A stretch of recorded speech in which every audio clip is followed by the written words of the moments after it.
How's it going, guys? Liam here from AltSignals. Today we're going to be discussing dynamic support and resistance and how moving averages work as well.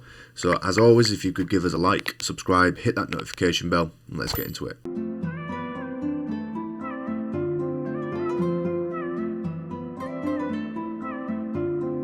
AltSignals.io.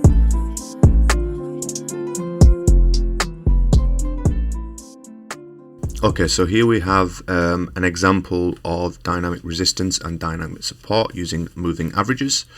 So if we look at the dynamic resistance, essentially what we're looking for is a breakthrough of the moving average, and then from that a follow-up back to the moving average, and that now playing as resistance.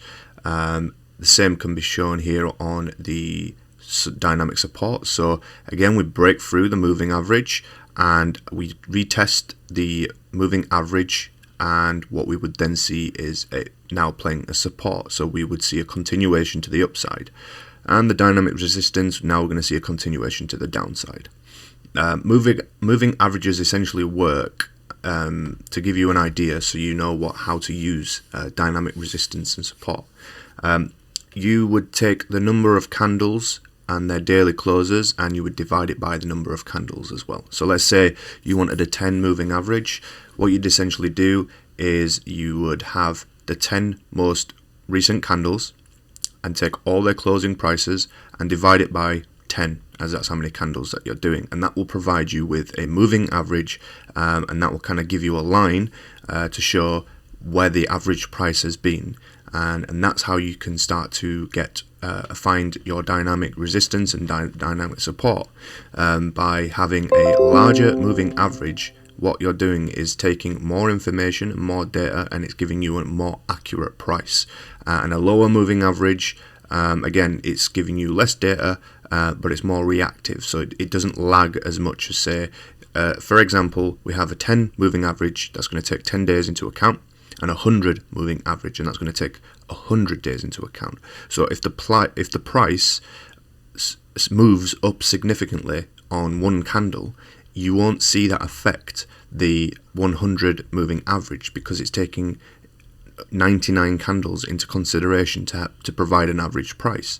Whereas the 10 MA, the 10 moving average, that's only taking them up to the 10 most recent candles into account. So you will find that the 10 MA will react more to price change than the 100 MA. So there are benefits to both. The smaller MA gives you less lag and is more volatile, and it's closely more relevant to the price, what you're trading in the current market. And the 100 MA is more accurate, so it doesn't react towards, say, a quick jump in price. That would eventually take that into account moving forward. So there are benefits to both, but what you can do with moving averages, you can have more than one, and then this will allow you to have a better understanding or a better view of some dynamic resistance or dynamic support. And also the two variables that are used to understand moving averages is the number of candles and the number of closing prices. That will give you your average, and also the time frame that you're trading on. So if you're trading on a 15-minute, 30-minute, an hour, a day, that will also affect the moving averages that you have on your chart. So if you're working on a daily moving average and you do a 10 MA and a 50 MA and a 100 MA, they're going to take 10 days, 50 days, and 100 days. But if you then move to a smaller time frame, to say, let's say an hour, it's only going to take the 10-hour candles, the 50-hour candles, and then 100-hour candles. So the smaller the time frame that you go, the less information that you're getting, and you'll start to see how your moving averages become more volatile in terms of the price, and it's not exactly it doesn't give you a strong idea of where price is heading over time as well, so you can't really see a trend as much. So as well, another thing regarding trending or trends, higher time frames do incorporate more data, and that allows it to be more significant in terms of price. But the higher time frames trends are made up of essentially lots of lower time frames, which will give you your trend overall. So let's just move into some examples on dynamics resistance and dynamic support. So here is a perfect example where we see dynamic support and dynamic resistance. So we're above the moving average, as you can see here. Let's just say that this is a 100 MA. That's 100 moving average, it's on a daily. So essentially what this is on the 12-hour, however, let's just use 100 MA as the example. So we see price come down and essentially hits the MA. And what we're seeing here is as soon as it's touched the MA, it's now acted as support. So it's catapulted the price up as soon as it's hit this MA. And now we can say that if the price comes down again, there is a likelihood of it moving back up once it hits this moving average. So we see here, we see the support play off, and we see a rise in price. We see it come back down, and as soon as it comes to the area of the moving average again, we see a massive spike in price. So you might not have got on this jump, but if what you've already recognized and seen the pattern, and more than likely on the second or third candle, you could have jumped on that and known that this would have been dynamic support. On the other side, so as the price starts to crash down and it finally breaks through the moving average here, what you would then wait for is another test on this moving average. So when the price starts to make its way back up to try and get above the moving average, if it doesn't, that's where we're going to see the resistance come into play on the moving average. And then what we'll see is price continuously go down and continuously stay below the moving average that we've got here. Here's another example. So again, we see price moving up, and then we finally start to see it crash down. Once it hits that moving average, we do see a price move up again. Now, what we do see is another crash below the moving average, and then we see a retest of that moving average just about here. And as soon as it hits that, we start to see a continuation to the downside and stays below that moving average. And this as well is a good indication on the trend in terms of like where it's heading. So if we do see that the moving average has moved up and then we see it hit and it plays as dynamic support, then we could probably see more continuation to the upside, which we do. As soon as we catch this drop, which the moving average would not catch if it's say 100 moving average, and it breaks below that point now, and we see that retest, now we can already start to tell that the potential trend now is going to move down, and in which case this does. Another example, again, so we see this playing quite close to the moving average. We've got one here, and that's playing a support there, another here for support, and again each time we see it go down and it touches, we do see a price increase. Here again it touches support, we see it rise up in price, and finally a breakdown in price. We see another dynamic support where it touches the moving average, and we see a massive price spike here. Finally, on the other side, we see this price break down, eventually breaking through the moving average, and we see multiple areas of testing for dynamic resistance. So we see it play down, it comes back up, breaks above price ever so slightly, again breaks below the moving average, and then we see two areas of testing for dynamic resistance, one here, and now we can tell that at this point this moving average is more than likely going to play into resistance, and we're going to see a downtrend in price, which we do. Now let me give you some examples on moving averages and how they work on a live chart as well. So here we have three moving averages. We've got the 10 moving average, the 50 moving average, and the 100 moving average, and we're on the daily. Okay, so each candle represents a day. So how this works is the 100 moving average is going to take the last 100 days and give us a average of the closing prices.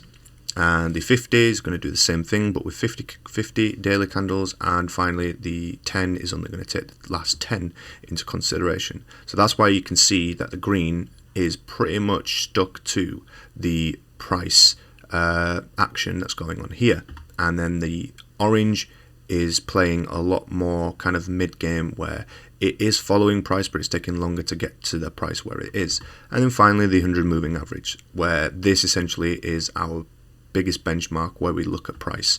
And if we see how there's a few crossovers here, so when we see the price go up, so if we're looking back in December and we follow the price up, we see our 50 moving average play as dynamic support here. So the price actually crosses through the 10 moving average, and what we see is the 50 moving average playing as a dynamic support. We see it hit here and the price rises up, and it also breaks back through the 10 moving average, and we see that spike right up, and then we see it break through in price here, and it looks like it's about to test the 50 moving average again, and then we see another price increase. This is as well interesting because you can see here when the price does finally start to break down, we only see that around about here. So at that point we're already going to get onto the next candle and the price goes up and we see it follow. But again, this is taken into 10 days. If I change that 50 to that 10 to say a 2-day, you can see now how literally it is locked into where that price action is happening right there. So put that back to 10. Okay, so then again we see the price break down below the 10 moving average and we see it hit the 50 moving average here. So again, it plays as dynamic support. We see it rise in price, and then this is where we start to see some differentiation and potential, and also the resistance coming into play. The price breaks down through the 10, then breaks through the 50 and hits the 100 moving average. Now you can already see that the moving average is still continuing to go up even with this massive price breakdown, but we see the green catch it and the 50, the orange, kind of play a level out at this point here. So the price drops down, it touches the 100 moving average, and that is now played as dynamic support. We see it rise in price, it breaks through the 10 moving average and also breaks through the 50 moving average. But then what we see is another breakdown in price where we break through the 50 and the 10, and finally we break through the 100 moving average.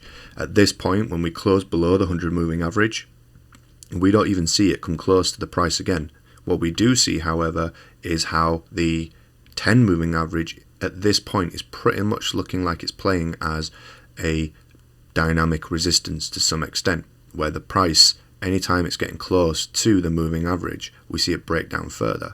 And then finally we see here where it breaks through the moving average, drops again, breaks down, breaks through again, breaks down. We see it kind of hit these lows here, and finally we see it break through in price, starts to move towards the 50 moving average, and then we see another breakdown in price here. And finally, then we kind of see this kind of sideways action where this moving average is not really helping in any sense. So our focus would be on the 50, where, as you can see, the price here and here have started to come close towards the 50 moving average, and again price is broken down anytime it's got closer to that now. So what we would be looking at here now is two potential things. One, where a crossover, where we see the 10 moving average cross over the 50 and we might start to see an uptrend, or what we see is a further breakdown in price where the price starts to go towards the 50 moving average. The 50 moving average is continuing to break down in price because it's taking into account more of these days. Then we're going to see a further breakdown in price and give us a more stronger trend in terms of where the price is heading on Bitcoin. Also, as well, the further the distance between the moving averages are, the stronger the trend. So in this case right now we've got the green and the orange really breaking away from the red. Green did break away from orange, you see the gap here, and as it got further apart we saw a breakdown in price. So these areas now, as this is getting closer, we're going to see whether or not there's going to be a further breakdown in price, or there's going to be a move to the upside, and we see again the green separate from the orange, and we kind of see this mid-level play out for the 50 moving average. One further last tip just before we end the video would be the exponential moving average, and essentially what that is to take everything into account what we've discussed with a moving average. There's only one difference, and the best way to explain it is the moving averages that we have on here, so the 10, the 50 and the 100, all the prices, all the closing prices on all the candles are equal. So they take the price of all the candles and then they provide us with a moving average. What an EMA does, or an exponential moving average does, is it takes the price of all the candles, but what it does is that the latest candle, so let's say we've got a 20 EMA, 20 exponential moving average. That's what we have.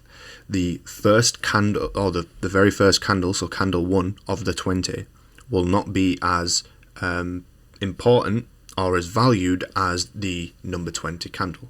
And that kind of works throughout the whole thing. So the most recent candle is more important than candle 19. Candle 19 is more important than candle 18. So that's the difference in the EMA. But what that allows us to do is that it reacts more to recent price data.